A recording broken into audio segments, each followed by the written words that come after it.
I could hardly believe what I was seeing. The nerve of the man as he walked straight up to our table, every step soaked in arrogance. He didn't spare me a glance. When he reached for my wife's hand, his fingers closed around hers with a casual confidence that ignited a slow, burning rage in me. With a smirk he leaned closer, his voice thick with contempt. "Why stay with this weakling?" he murmured, never taking his eyes off her. "Dance with me first, then I'll show you what a real man can do." The restaurant, a retreat of quiet opulence, suddenly felt stifling. Polished mahogany reflected the dim chandelier light, and soft piano notes floated through the air, making the room feel like a stage for power and indulgence. I used to enjoy places like this, but tonight it was a gilded cage. Opposite me sat my wife, beautiful, mysterious. Her dark hair was styled to perfection, every strand in place. Her crimson lips matched the sleek gown that hugged her flawless shape.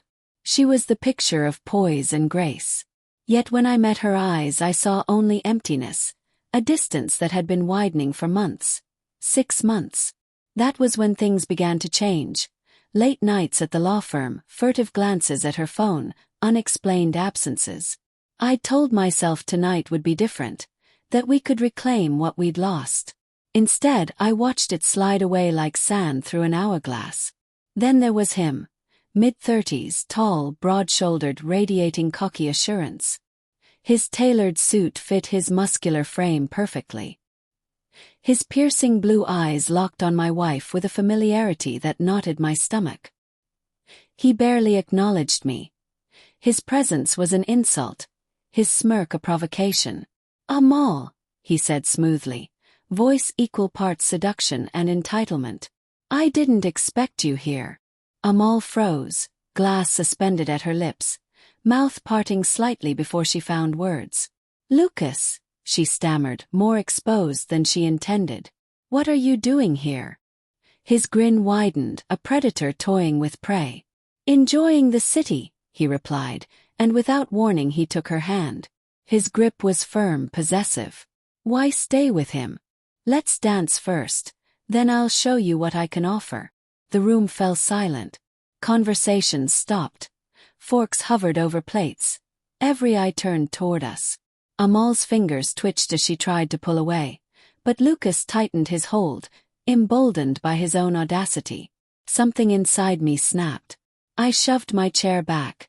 The legs rasped harshly across the polished floor. The sound made Lucas look at me, but there was no fear in his gaze, just amusement. "You have 3 seconds to let go of her hand," I said, my voice calm and flat, edged with menace.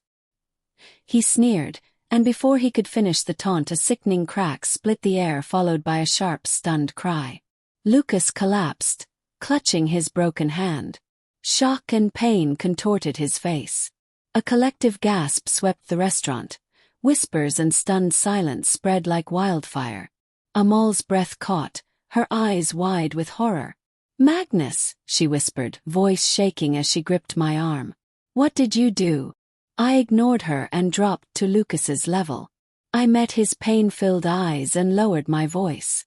"This is only the beginning," I said, cold and measured. "You made a mistake tonight. I'll make sure you regret it." He bared his teeth through the pain. "You'll pay for this," he spat. I straightened and turned to Amal, whose expression was a jumble of shock, fear, and something else beneath it. "Let him go," I snapped, cutting through her hesitation like a blade. Her eyes darted between us, her fingers trembled. Slowly she freed herself, stepping back as murmurs around us swelled into speculation. Without another word I stood and walked out. Amal followed, her steps uncertain but obedient. The drive home felt suffocating, a thick silence pressing between us. Neither of us dared break it. Amal spoke in a clipped voice, hands clenched in her lap. Even when she didn't speak, I could feel her thoughts racing, hunting for an explanation, an excuse, anything to undo what had happened. When we pulled into the garage, I cut the engine and turned to her. "Talk," I said. The single word was sharp and unforgiving.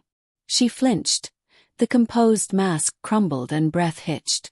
"Magnus, I don't know what you want me to say," she murmured, eyes fixed on her hands. I want the truth, I said, leaning in. Who is he? How long has this been going on?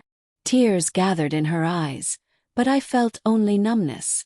Any sympathy I'd had was gone. It's complicated, she began. I let out a bitter, humorless laugh. Complicated, I repeated. Let me simplify. Either you tell me everything now or I'll find out myself. And believe me, you won't like how that plays out. Her shoulders slumped. The last of her defiance crumbled away. She exhaled and whispered, 6 months. The admission landed harder than I expected, though the signs had been obvious. Hearing it out loud felt like a blade sinking into my chest. I drew breath to steady myself. What was tonight supposed to be? I asked, my voice unervingly even. A public humiliation. A way to rub it in my face. No, she sobbed, voice breaking. I didn't know he'd be here, Magnus. I swear, please stop. Cut her off, final. I saw the way you looked at him. The way you froze when he spoke. You knew. Her face crumpled as she hid in her hands, sobs racking her. The sound filled the small car, but I stared straight ahead. I needed more than pity or answers. I needed a plan. I needed a plan. The Geneva skyline spread before me, a scatter of lights glittering against the night. From the floor-to-ceiling windows of my office, I watched the city I had once dominated with relentless drive and cold precision. Tonight, though, my mind wasn't on deals or markets. It was consumed by something far more private, betrayal that burned like acid beneath the surface, demanding retribution. Amal and Lucas had chosen their paths and stitched their deceit with reckless disregard. If they believed they could walk away unscathed, they were about to learn otherwise. I began with Lucas. A few targeted searches revealed the image he wanted the world to accept. Luxury cars, private flights, bespoke suits, a life of effortless success. Behind that glossy veneer, though, fissures formed. Failed ventures, legal troubles, rumors of shady practices. He was far less untouchable than he portrayed. I called in favors, tapping a small network of people skilled at exposing fraud. Allies who owed me more than loyalty and knew how to tear down illusions piece by piece. Within hours I held a dossier that made his facade crumble. Lucas was buried in debt. Bank statements exposed unpaid loans, risky investments, accounts barely solvent. It was enough to ruin him, but I didn't stop there. Next I focused on Amal while she continued her charade of normalcy. Quietly, methodically, I gathered proof. Emails, messages, photographs of clandestine meetings, evidence too clear to deny. I encrypted everything and stored it in a secure archive. This was not spite for its own sake. It was leverage.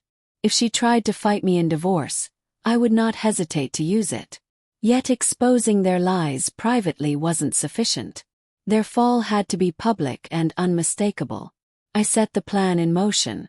Lucas received an invitation to an elite charity gala, the kind of night Geneva's upper crust used to display wealth and influence.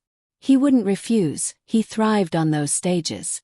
Simultaneously, I funneled the dossier to journalists hungry for scandal. By the time the gala ended, Lucas's name dominated headlines across the city. Stories of fraud, deceit, and financial collapse ran front page. Every hidden maneuver, every manipulative scheme was laid bare. The consequences were immediate.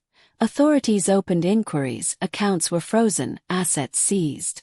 Former associates abandoned ship, desperate to distance themselves. The empire he'd built with smoke and mirrors collapsed in a single night. Amal, too, did not escape unhurt. The social whispers swelled into a roar. High society allies vanished, invitations disappeared, and family members recoiled. When we finally faced one another in court to finalize the divorce, she was a shell of the woman she'd been, the polished composure eroded by consequence. Her radiance had dulled under the weight of her choices. After the judge signed the papers, she turned to me, voice unsteady.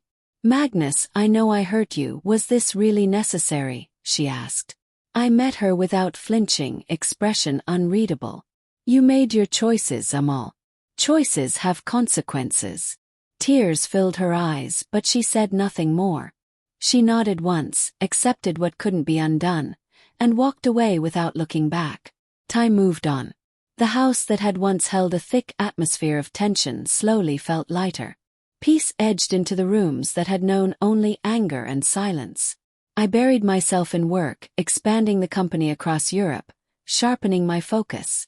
The sting of betrayal remained, but daily it was replaced by clarity and purpose. Months later, at another charity event, I moved through the crowd with a new ease. A light touch to my shoulder turned me. A woman stood there, composed and quietly elegant. "Mr. Adler," she said, offering her hand. "I'm Isabel, an art historian. I've heard much about your work." Her voice was warm and sincere, her eyes bright with intelligence. Conversation flowed easily.